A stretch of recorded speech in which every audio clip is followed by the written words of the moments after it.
All right, here's the latest from the Middle East and what we know at this hour. This was a joint operation by the U.S. and Israeli militaries. The first strikes appeared to target the compound home of Iran's supreme leader.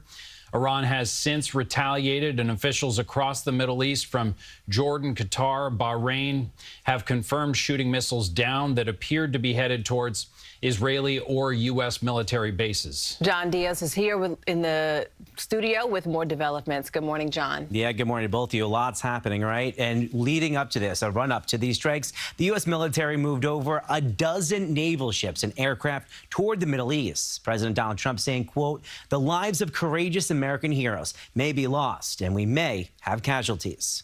Iran is the world's #1 state sponsor of terror. In a video posted overnight on his social media platform, Truth Social, President Donald Trump confirming, quote, "major combat operations in Iran." The president said the strikes were carried out as a part of a joint effort between the United States and Israel. It has always been the policy of the United States, in particular, my administration, that this terrorist regime can never have a nuclear weapon. I'll say it again. They can never have a nuclear weapon.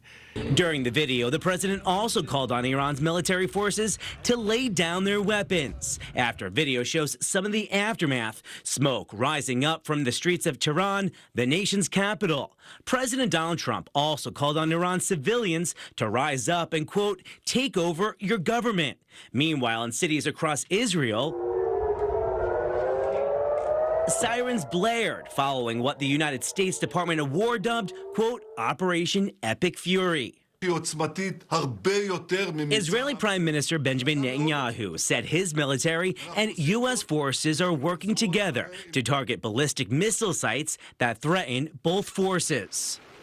And back out here at home, the NYPD is saying that it is closely monitoring the events happening over there in the Middle East and will be enhancing patrols to sensitive locations throughout the city as a precaution. Aziza? Thank you, John. And Congresswoman Elise Stefanik released a statement on Operation Epic Fury saying, quote, "as a senior member of the House Armed Services Committee and the House Select Committee on Intelligence, I have always been consistent that Iran cannot have nuclear weapons capabilities that would threaten the national security of the United States." Adding, quote, "I know President Trump has to make some of the most difficult decisions imaginable, and there is no decision more serious than military action to protect our national security and American lives."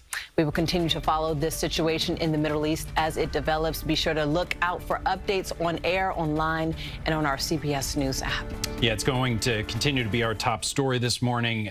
Statements coming in from elected officials. Democratic leader Hakeem Jeffries will read his statement in just a matter of time. Obviously, he's concerned about the congressional authority to declare war in circumstances like this, so we'll have his words for you shortly.